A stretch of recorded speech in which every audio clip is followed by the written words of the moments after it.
Hello students, welcome to my class. এই ভিডিওতে আমি আলোচনা কৰিম কুৱেশ্যন বেংক 2023 ৰ পেজ নম্বৰ 158 ইয়াত থকা কুৱেশ্যন নম্বৰ 2 ৰ পৰা আমি ষ্টাৰ্ট কৰিম শৰ্ট কুৱেশ্যনছ। ইয়াৰ আগতে এটা ভিডিও দিছোঁ, তোমালোকে নিশ্চয় চাইছা চাগে। যদি নাই চোৱা কোনো কথা নাই, এই ভিডিওৰ ডেছক্ৰিপশ্যন বক্সত মই লিংকটো দি দিম, তোমালোকে নিশ্চয়কৈ চাই ল'বা। তো আমি দেৰি নকৰাকৈ ষ্টাৰ্ট কৰোঁ। প্ৰথম কুৱেশ্যনটো নিশ্চয় স্ক্ৰীনত দেখা পাই আছা। যদি এ আৰু বি পৰস্পৰ মৌলিক তেন্তে এ স্কুৱেৰ বি স্কুৱেৰ মৌলিক হ'বনে, পৰস্পৰ মৌলিক হ'বনে, যৌগিক সংখ্যা হ'বনে, যুগ্ম সংখ্যা।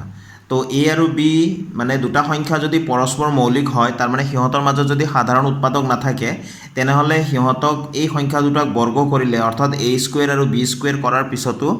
সিহঁতৰ সাধাৰণ উৎপাদক নাথাকিব। গতিকে সিহঁত আকৌ পৰস্পৰ মৌলিকে হৈ থাকিব। ঠিক আছে, তো বি অপশ্যনটো হৈ গ'ল শুদ্ধ অপশ্যন। তাৰপিছত আছে 50 আৰু 20ৰ লসাগু আৰু গসাগুৰ পূৰণফল হ'ব। য'ত দুটা সংখ্যা দিয়া থাকিলে এই সংখ্যা দুটাৰ লসাগু যিটো হ'ব আৰু গসাউ যিটো হ'ব, সেই দুটা সংখ্যাও পূৰণ কৰিলে এই সংখ্যা দুটাৰ পূৰণফলৰ সমানে আমি পাম। আমি যিহেতু পাইছোঁ যে দুটা সংখ্যাৰ লসাগু পূৰণ গসাগু সমান সংখ্যা দুটাৰ পূৰণফল, হয়নে? গতিকে এই সংখ্যা দুটা পূৰণ কৰি দিলেই হ'ল। কিমান হ'ব? 5 20 গুণ 100। গতিকে চি অপশ্যনটো শুদ্ধ অপশ্যন। তাৰপিছত নেক্সট কুৱেশ্যনলৈ আহিলোঁ। দুটা সংখ্যাৰ লসাগু 1200, তলৰ কোনটো সিহঁতৰ গসাউ হ'ব নোৱাৰে? তো ষ্টুডেণ্টছ এটা কথা মনত ৰাখিবা, লসাগুটোক দুটা সংখ্যাৰ যিটো লসাগু হ'ব আৰু সেই দুটা সংখ্যাৰে গসাগু যিটো হ'ব, গসাগুৰে লসাগুটোক সদায় সম্পূৰ্ণৰূপে বিভাজ্য হ'বই, মানে হৰণ কৰিব পৰা যাবই। এতিয়া এই চাৰিটাৰ ভিতৰত যিটো সংখ্যাৰে এই 1200টো সম্পূৰ্ণৰূপে হৰণ নাযায়, সেইটোৱে হ'ব উত্তৰটো। তো আনচাৰটো হৈ যাব ইয়াতে এতিয়া 1200 যিটো আছে, ইয়াক সম্পূৰ্ণৰূপে হৰণ নাযায় এই 500এৰে, হয়নে? বাকী 600এৰে সম্পূৰ্ণৰূপে হৰণ কৰিব পাৰি, 400এৰেও সম্পূৰ্ণৰূপে হৰণ কৰিব পাৰি, 200এৰেও সম্পূৰ্ণৰূপে ডিভাইড কৰিব পাৰি। তো 500এৰে সম্পূৰ্ণৰূপে হৰণ নাযায়। গতিকে 500টো হৈ গ'ল তোমালোকৰ কাৰেক্ট অপশ্যন। ঠিক আছে, এতিয়া নেক্সট কুৱেশ্যনলৈ আহোঁ। ইয়াত চোৱা 65 আৰু 117ৰ গসাগুক 65m - 117 হিচাপে প্ৰকাশ কৰা হয়, তেন্তে এমৰ মান হ'ব। তো এই ধৰণৰ কুৱেশ্যনবিলাক সদায় ইম্পৰ্টেণ্ট, অকণমান বুজিবলগীয়া থাকে। তো মই কৈ আছোঁ 65 আৰু 117, তাৰমানে 65 আৰু 107ৰ গসাউ প্ৰথমতে উলিয়াই লওঁ আৰু 65m - 117 সমান সেই গসাউ যিটো হ'ব সেইটো আমি লিখিম। তো ষ্টুডেণ্টছ প্ৰথমতে 65 আৰু 117 117ৰ গসাগু উলিয়াই লওঁ। তো 65 মানে 5 13 যা 65, 5 13 গুণ 65। আকৌ এইটো 9 13 যা 117। তো 9 মানে 3 3 গুণ 9, এনেকৈ লিখিব পাৰোঁ ভাঙি পেলাই। 3 3 যা 9 × 13। তো ইয়াতে একেবাৰে গৰিষ্ঠ সংখ্যক সাধাৰণ উৎপাদকটো হৈ গ'ল 13, হয়নে? 13টোৱে দুইটাতে আছে, গতিকে গসাগু হৈ গ'ল 13। তো গসাগুটোক কেনেকৈ প্ৰকাশ কৰিব বুলি কৈছে? 65m - 117, হয়নে? তো ইকুৱেল আমি গসাগুৰ ভেলুটো যিটো পালোঁ সেইটো লিখি ল'লোঁ। ইয়াৰ পৰা আমি সমাধান কৰিলে এমৰ মানটো ওলাই আহিব। তো 65m ইকুৱেলছ এইটো 13, এইটো ছাইড চেঞ্জ হ'লে কি হৈ গ'ল? প্লাছ 117। তো এইটো এম হৈ গ'ল ইয়াতে, যিহেতু 65 পূৰণ হৈ আছে, ছাইড চেঞ্জ হ'লে ক'ত যাব? ই হৰত যাব। তো এইটো 65টো ইয়াত লিখিলোঁ, ইয়াত হ'ব 130, হয়নে? তো 13এৰে আমি কাটিব পাৰোঁ। 13 5 যা 65 আৰু 13এৰে 130ক 10 বাৰ যাব। তো 5 2 10। তো এমৰ মান কিমান হ'ব? 2 হ'ব। তো ষ্টুডেণ্টছ নিশ্চয় গম পালা, অপশ্যনটো হৈ গ'ল বি অপশ্যনটো শুদ্ধ অপশ্যন, হয়নে? তাৰপিছত কুৱেশ্যনটোত দিয়া আছে পৰস্পৰ মৌলিক জোৰটো হ'ল, পৰস্পৰ মৌলিক জোৰ মানে দুটাৰ মাজত সাধাৰণ উৎপাদক থাকিব নালাগে। ঠিক আছে, তো 32ৰে 62ক সম্পূৰ্ণৰূপে হৰণ কৰিব পাৰি। তো 14 আৰু 35, চোৱাচোন 14 আৰু 35ক আমি কিহেৰে? 7এৰে হৰণ কৰিব পাৰোঁ। 7 2 14, 7 5 35, হয়নে? তাৰপিছত এইটো 31 আৰু 93, 31এৰে 93ক আমি 3 বাৰ কাটিব পাৰোঁ, হয়নে? কাৰণ 31 × 3 = 93। ইফালে 18 আৰু 25ৰ মাজত এনেকুৱা কোনো সংখ্যা নাই যিটো সংখ্যাৰে দুইটাকে একেলগে হৰণ কৰিব পাৰোঁ, হয়নে? গতিকে এই এ অপশ্যনটো হৈ গ'ল পৰস্পৰ মৌলিক। পৰস্পৰ মৌলিক বা সহমৌলিক মানে হ'ল এনে দুটা সংখ্যা যাৰ কোনো সাধাৰণ উৎপাদক নাথাকে, সহজ ভাষাত। নেক্সট কুৱেশ্যনটোত আছে 6 নম্বৰটো, যদি পি আৰু কিউ দুটা অখণ্ড সংখ্যা, য'ত পিৰ মানটো হৈ গ'ল ab স্কুৱেৰ আৰু কিউৰ মানটো হৈ গ'ল a³ b, য'ত ab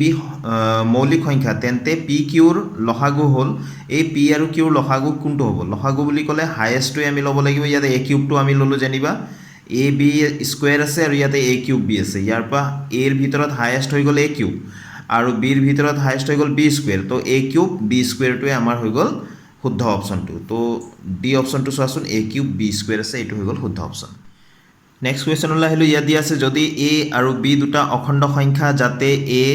x cube Y square আৰু বি এক্স ৱাই কিউব য'ত এক্স ৱাই মৌলিক সংখ্যা তেন্তে এ বিৰ গসা উ হ'ল চাব গসা উ বুলি কওঁতে ইয়াতে এতিয়া এ আৰু বিৰ যিকেইটা উৎপাদক আছে এক্স কিউব ৱাই স্কুৱেৰ আৰু ইয়াত আছে এক্স ৱাই কিউব তো গসা উ বুলি ক'লে আমি সদায় কমটোৱে ল'ব লাগে এতিয়া এক্সৰ ভিতৰত এই দুটাতে কম আছে এক্স হয়নে ইয়াতে এক্স কিউব মানে এক্স তিনিটা আছে ইয়াতে এটা এক্স আছে তো এটা এক্স ল'লোঁ গসা উৰ কাৰণে তাৰপিছত ৱাই স্কুৱেৰ আৰু ইয়াতে ৱাই কিউব আছে তো কম কোনটো হৈ গ'ল ৱাই স্কুৱেৰটো তো এইফালৰ পৰা এক্স আহিছিল ইয়াৰ পৰা ৱাই স্কুৱেৰ আহিলে হয়নে এক্স কেইটাৰ পৰা আমি পাইছিলোঁ এক্স আৰু ৱাই কেইটাৰ পৰা আমি কি পালোঁ ৱাই স্কুৱেৰ তো এক্স ৱাই স্কুৱেৰ বি অপশ্যনটো হৈ গ'ল শুদ্ধ অপশ্যন 8 নম্বৰ কুৱেশ্যনটো চোৱা যদি এক্সৰ উৎপাদক কেইটা এইকেইটা দিয়া আছে 2 cube into 3 into 5 square Y equal to 2 cube into 3 cube তেন্তে এক্স ৱাইৰ গসা উ হ'ল অকণমান আগতে মই বুজাইছিলোঁ নিশ্চয় বুজি পাইছে চাগে গসা উ বুলি কওঁতে যিকেইটা উৎপাদক আছে তো কমন উৎপাদকৰ পৰা কমটোহে আহিব এতিয়া 2 কিউব আছে ইয়াতে 2 স্কুৱেৰ তো আমি কোনটো ল'ম গসা উ বুলি ক'লে 2 স্কুৱেৰটোহে ল'ম লসাগু বুলি ক'লে কিন্তু বেছি থকাটো ল'ম তো ইয়াৰ পৰা 2 স্কুৱেৰ ল'লোঁ আকৌ ইয়াতো 3 আছে ইয়াতো 3 আছে গতিকে 3ৰ পৰা আমি কোনটো ল'ম ইয়াত এটা আছে ইয়াতে তিনিটা আছে কম কোনটোত আছে এইটোত গতিকে 2 স্কুৱেৰ আৰু ইফালে 3 তো 2 স্কুৱেৰ মানে হৈ গ'ল 4 2 দুগুণ 4 আৰু 3 মানে হৈ গ'ল 4ৰ লগত 3 পূৰণ কৰিলে 4 3 গুণ 12 গতিকে চি অপশ্যনটো শুদ্ধ 5টো কিয় নল'লোঁ কাৰণ 5টো অকল ইয়াত আছে ইয়াত নাই হয়নে লসাগু বুলি ক'লে কিন্তু গোটেইকেইদিন ল'ব লাগিব আৰু গসাগুত কেৱল সাধাৰণ উৎপাদক এটাহে ল'ম যিকেইটা কমন থাকিব সেইটোহে ল'ম ঠিক আছে তাতো কমন থাকিলেও নহ'ব কমনৰ ভিতৰত আকৌ যিটোত কম আছে এতিয়া 2 ইয়াতো আছে কিন্তু ইয়াত 2 তিনিটা আছে 2 কিউব মানে ইয়াত 2 দুটা আছে কোনটো ল'লোঁ 2 দুটা ল'লোঁ ঠিক আছে 3 ইয়াতো আছে গতিকে 3 আমি ল'ব পাৰোঁ কিন্তু কিমানটা ল'ম ইয়াতে তিনিটা আছে 3 কিউব মানে আৰু ইয়াতে 3 মানে অকল 3 মানে এটা আছে গতিকে এটা ল'ম আৰু যিটো আগত লৈছিলোঁ তাৰ লগত এইটো পূৰণ কৰি দিলোঁ হয়নে তো 2 স্কুৱেৰ ইনটু 3 2 স্কুৱেৰ মানে 4 ইনটু 3 12 আকৌ একে ধৰণৰ প্ৰশ্ন আহিছে চোৱা যদি a equal 2 square into 3 cube into 5 two the power 4 আৰু b equal to 2 cube into 3 square into 5 তেন্তে a আৰু b ৰ গসা উ হ'ল তো ইয়াৰ ভিতৰত আমি কোনটো ল'ম 2ৰ ভিতৰত ইয়াতে 2 স্কুৱেৰ আছে 2 কিউব আছে গতিকে 2 স্কুৱেৰটো ল'লোঁ অৰ্থাৎ 4 লৈ থৈছোঁ মন কৰিবা ইয়াতে 3 কিউব আছে ইয়াতে 3 স্কুৱেৰ তো কম কোনটো হ'ল স্কুৱেৰ থকাটো কম 3 3 গুণ 9 9টো ল'লোঁ আগতে 4 লৈ থৈছিলোঁ তো 9 4 যা 36 9 4 গুণ 36 হৈ গ'ল তাৰপিছত ইয়াতে 5 টু দি পাৱাৰ 4 আছে ইয়াতে 5 আছে কোনটো ল'ব লাগিব বেছি থকাটো আমি ল'ব নোৱাৰিম এটা থকাটোহে ল'ব আমি 5টো ল'লোঁ 36 আৰু 5 আমি পূৰণ কৰিলে কিমান পাম নিশ্চয় 180 গতিকে 182 হৈ গ'ল আমাৰ শুদ্ধ অপশ্যন এতিয়া নেক্সট কুৱেশ্যনলৈ আহিলোঁ ইয়াত দিয়া আছে চোৱা 2 কিউব ইনটু 3 ইনটু 5 আৰু 2 to the power 4 into 5 into 7ৰ লসাগু হ'ল আগতে গসা উৰ কথা সুধিছিলে এইবাৰ লসাগু বুলি কওঁতে এই দুটা গ্ৰুপত আটাইতকৈ বেছি যিটো আছে সেইটো আমি ল'ম তেনেকৈ আমি ল'ম এতিয়া 2 কমন মানে যিটো কমন আছে কমনৰ পৰা আটাইতকৈ বেছিটো ল'ম এতিয়া 2 কিউব আছে ইয়াত 2 টু দি পাৱাৰ 4 তো আমি 2 টু দি পাৱাৰ 4টো আমি ল'ব লাগিব ঠিক আছে 2 টু দি পাৱাৰ 4 মানে 4টা 2 পূৰণ কৰা মানে 16 পালোঁ 16 তাৰপিছত ইয়াতো 5 আছে ইয়াতো 5 আছে গতিকে দুইটাৰ পৰা এটা আছে গতিকে চিন্তা নাই এটা 5 ল'লোঁ কমনৰ পৰা এটা আহিব তো 16 আছে 16 আছিলে আৰু 5 ল'লোঁ 5 16 গুণ 80 16 5 যে 80 হৈ আছে তাৰপিছত যিকেইটা কমন নাই সেইকেইটাও ল'ব লাগিব এতিয়া 3 ইয়াত আছে ইয়াত নাই গতিকে 3টো ল'লোঁ আৰু ইয়াত 7 আছে ইয়াত 7 নাই ইয়াত 7 আছে গতিকে 7টো ল'ব লাগিব লসাগুৰ কথাটো হৈ গ'ল হাইয়েষ্ট যিকেইটা আছে সাধাৰণ উৎপাদকৰ পৰা মানে কমনৰ পৰা যিটো হাইয়েষ্ট সেইটো আমি ল'ম লগতে যিকেইটা কমন নাই সেইকেইটাও আমি ল'ম গতিকে 3টো ইয়াত আছে ইয়াত নাই 3টো ল'ব লাগিব 7টো ইয়াত আছে এইটো গ্ৰুপত নাই গতিকে 7টো ল'ব লাগিব বাকী 5টোতো ইয়াত এটা গতিকে এটাই ল'ম গতিকে আমি গোটেইকেইটা পূৰণ কৰি চাবা তোমালোকে কি আছিলে 2 to the power 4 into 5 into 3 into 7 গোটেইকেইটা পূৰণ কৰি চোৱা তোমালোকে পাবা 1680 এইটো হৈ গ'ল শুদ্ধ উত্তৰ এতিয়া নেক্সট কুৱেশ্যনটো দিয়া আছে 2 কিউব ইনটু 3 স্কুৱেৰ ইনটু 5 এটা গ্ৰুপ হৈ গ'ল 2 cube into 3 cube into 5 square আৰু 2 to the power 4 into 3 into 5 cube into 7 ঠিক আছে এইকেইটাৰ আমি কি উলিয়াব লাগে গসা উ ইয়াত তিনিটা গ্ৰুপ দিয়া আছে এইটো আৰু এইটো হয়নে তো গসা উ মানে অকণমান আগতে কৈছিলোঁ গোটেইকেইটা কমনটো আমি চাই ল'ম এতিয়া 2 আছে ইয়াতো 2 আছে ইয়াতো 2 আছে 2 কমন যাৰ পাৱাৰ একেবাৰে কম সেইটোহে আমি পিক কৰিম ঠিক আছে তো ইয়াত 2 কিউব আছে ইয়াত 2 স্কুৱেৰ আছে ইয়াত 2 টু দি পাৱাৰ 4 আছে আমি কোনটো ল'ম 2 স্কুৱেৰটো ল'ম 2 স্কুৱেৰ মানে 4 আমি লৈ থলোঁ ঠিক আছে আৰু ইয়াতে 3 আছে ইয়াতো 3 আছে ইয়াতো 3 আছে গতিকে 3টো আমি ল'ব পাৰিম কিমান ল'ম যিটো কম সেইটোহে ল'ম চোৱাচোন ইয়াত 3 স্কুৱেৰ আছে ইয়াত 3 কিউব ইয়াত 3 ইয়াত এটা 3 আছে গতিকে আমি এটা 3 ল'লোঁ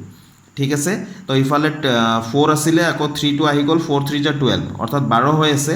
এতিয়া 5 ইয়াতো আছে ইয়াতো আছে ইয়াতো আছে আমি 5 ল'ব পাৰিম কিমানটো ল'ম যিটো আটাইতকৈ কম আছে সেইটোৱে ল'ম ইয়াত 5 এটা আছে সেইটো ল'ম ঠিক আছে তো 5 12 যে 60 হৈ গ'ল তো 60 হৈ গ'ল আমাৰ উত্তৰটো কিয়নো এই 7টোৰ কাৰণে ইয়াত কমন নাই গতিকে 7টো আমাৰ হিচাপত নাহে লসাগু হ'লে কিন্তু সব আহিব গসাগুত কিন্তু একেবাৰে কমন কেটাৰ পৰাহে আহিব যিটো আটাইতকৈ কম ঠিক আছে এতিয়া ষ্টুডেণ্টছ ইয়াত দিয়া আছে 2520 আৰু 6600ৰ গসাউ 120 বুলি কৈছে ঠিক আছে আকৌ 2520 এই সংখ্যা দুটাৰে লসাগু দিয়া আছে 252 ইনটু x ঠিক আছে সম্পূৰ্ণৰূপে দিয়া নাই ইয়াতে x বুলি এটা ৰাখি থৈ দিছে গসাগুটো 120 বুলি কৈছে আৰু লসাগুটো 252 ইনটু x বুলি কৈছে তেন্তে x ৰ মান উলিওৱা একেবাৰে সহজ আমি জানো যে সংখ্যা দুটাৰ পূৰণফল সমান লসাগু ইনটু গসাগু হয়নে তো ষ্টুডেণ্টছ আমি প্ৰথমতে জানিব লাগিব যে যিকোনো দুটা সংখ্যাৰ লসাগু আৰু গসাউ দুইটা পূৰণ কৰিলে পূৰণফলটো কিমান ওলায় সেই সংখ্যা যি দুটা দিয়া থাকিব সংখ্যা দুটা পূৰণ কৰিলে যিমান হ'ব সিমান গতিকে এইটো আমি মনত ৰাখিব লাগিব আমি মনত ৰাখিলেহে বিভিন্ন অংক আমি কৰিব পাৰিম আমি কনচেপ্টটো আগতে ভালকৈ জানি ল'ব লাগিব সেইকাৰণে মই তোমালোকক কিছুমান সৰু সৰু কথা মই কৈ দি আছোঁ গতিকে লসাগু দিয়া আছিলে 252 ইনটু x আৰু গসাউ দিয়া আছিলে 120 গতিকে লসাগু ইনটু গসাগু গতিকে এইখিনি মান আৰু এইটো মান পূৰণ কৰিলোঁ সমান কিমান হ'ব সংখ্যা দুটাৰ পূৰণফলৰ সমান সংখ্যা দুটা দিয়া আছিলে 2520 আৰু এটা 6600 গতিকে এইটো পূৰণ কৰিলোঁ হয়নে গতিকে x ৰ মান উলিয়াব লাগে এইখিনি মান আমি কি কৰিম সাইড চেঞ্জ কৰিম এইফালে আমি পূৰণ কৰি নাথাকোঁ নহ'লে টাইম আমাৰ বেছিহে খৰচ হ'ব গতিকে আমি যেনেকৈ আছে লিখি ল'লোঁ আৰু এইকেইটা আমি হৰত লিখিব লাগিব 252 ইনটু 120 ঠিক আছে 252 ৰে 252 এবাৰ যাব ইয়াতে শূন্য আছে কাৰণে 10 বাৰ ঠিক আছে তাৰপিছত এইটো আমি 0 0 কাটি দিলোঁ অৰ্থাৎ এই 10টো কেনসেল হৈ গ'ল 10ৰে 120ক 12 বাৰ যাব হয়নে তো এতিয়া 12ৰে ইয়াক আমি কাটিলোঁ 12 6 গুণ 12ৰে ইয়াক আমি কাটিলে 12 5 গুণ 60 আকৌ 12 5 গুণ 60 অৰ্থাৎ 550 বাৰ হ'ব তো এতেকে x ৰ মান কিমান হৈ যাব 550 তো ষ্টুডেণ্টছ আমাৰ অপশ্যনটো হৈ গ'ল এইটো 550 হয়নে তো তোমালোকে কৰি চাবা এবাৰ আহিলোঁ ইয়ালৈ দিয়া আছে 26 আৰু 91ৰ গসাউ 13 তেন্তে 26 আৰু 91ৰ লসাগু কিমান হ'ব উলিয়াব লাগে তো সংখ্যা দুটা হৈ গ'ল 26 আৰু 91 সিহঁতৰ গসাগু হৈ গ'ল 13 তো অকমান আগৰ পৰা মই কৈ আছোঁ যে সংখ্যা দুটাক পূৰণ কৰা আৰু গসাউৰে হৰণ কৰি দিয়া তো আমি 26 ইনটু 91 বাই 13 কৰি দিলে উত্তৰটো পাই যাম 26 ইনটু 91 বাই 13 13ৰে 91ক হৰণ কৰিলে 7 বাৰ যাব 7ৰে আকৌ এই 26ক 7 দি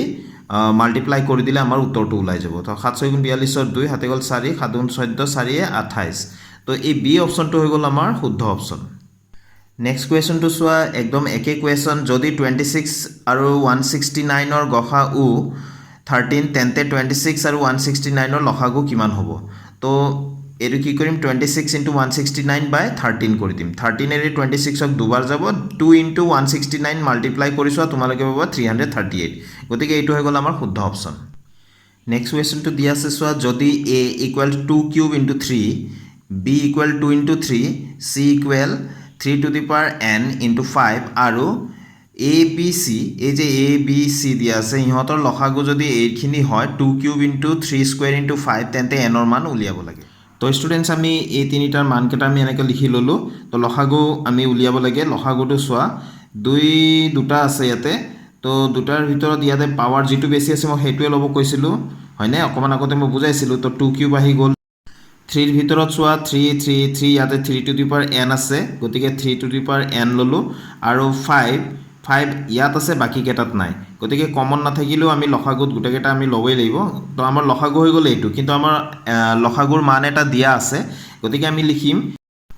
এইটো চোৱা লসাগুৰ মানটো আমাক দিয়া আছিলে 2 square into 3 2 cube into 3 square into 5 দিয়া আছিল হয়নে গতিকে আমি যিটো পালোঁ এই মানটো তাৰমানে আমাক প্ৰশ্নত দিয়া মানটোৰ সৈতে সমান আমি লিখিব লাগিব তো দেখা পালোঁ এইফালেও 2 কিউব আছে এইফালেও 2 কিউব আছে আমি কাটি দিব পাৰোঁ এইফালে 5 আছে 5টো কাটি দিলোঁ তো ইয়াতে থাকিলে 3 টু দি পাৱাৰ n ইয়াতে 3 স্কুৱেৰ গতিকে 3 3 টো একে আছে nৰ মান ইয়াতে কিমান আছে চোৱাচোন 2 আছে হয়নে ভূমি দুটা একে আছে ইয়াতে n আছে ইয়াতে 2 আছে পাৱাৰত গতিকে nৰ মান কিমান লিখিম আমি 2 গতিকে আমি n = 2 বুলি লিখিম তো ষ্টুডেন্টস আমাৰ কোনটো অপচন শুদ্ধ হ'ব বি অপচনটো শুদ্ধ নেক্সট কুৱেশ্যনলৈ আহিলোঁ ইয়াত দিয়া আছে চোৱা যিকোনো ধনাত্মক অখণ্ড সংখ্যা m ৰ বাবে প্ৰতিটো ধনাত্মক যুগ্ম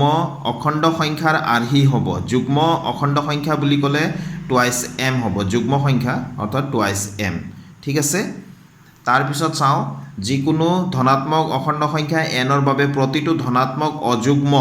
অখণ্ড সংখ্যাৰ আৰ্হি হ'ল অযুগ্ম বুলি কোৱাৰ লগে লগে আমি টুৱাইছ n প্লাছ 1 অযুগ্ম অখণ্ড সংখ্যাৰ আৰ্হিটো হৈ গ'ল টুৱাইছ n প্লাছ 1 ঠিক আছে তাৰপিছতো আমি চাওঁ ইউক্লিডৰ বিভাজন প্ৰমেয়িকা হ'ল যদি a আৰু b দুটা যিকোনো ধনাত্মক অখণ্ড সংখ্যা তেন্তে তাত অদ্বিতীয় অখণ্ড সংখ্যা q আৰু r বৰ্তি থাকিব যাতে a = bq প্লাছ r এইটোতো সবতে দিয়াই আছে r ৰ কণ্ডিশ্যনটো হৈ গ'ল r 0 is less than equal r is less than b এই অপশ্যনটোৱে শুদ্ধ এইটো তোমালোকে সদায় মনত ৰাখিবা ঠিক আছে বাকী অপশ্যন কেইটা এয়া চোৱা এয়া চি আৰু ডিটো চাই লোৱা স্ক্ৰীনত অহা নাছিলে তো ষ্টুডেণ্টছ আজিৰ ভিডিঅ'টো মই ইয়াতে সামৰিম নেক্সট ভিডিঅ'ত আকৌ লগ পাম নতুন কুৱেশ্যনৰ সলিউশ্যনৰ সৈতে থেংক ইউ ষ্টুডেণ্টছ কিপ ৱাচিং মাই চেনেল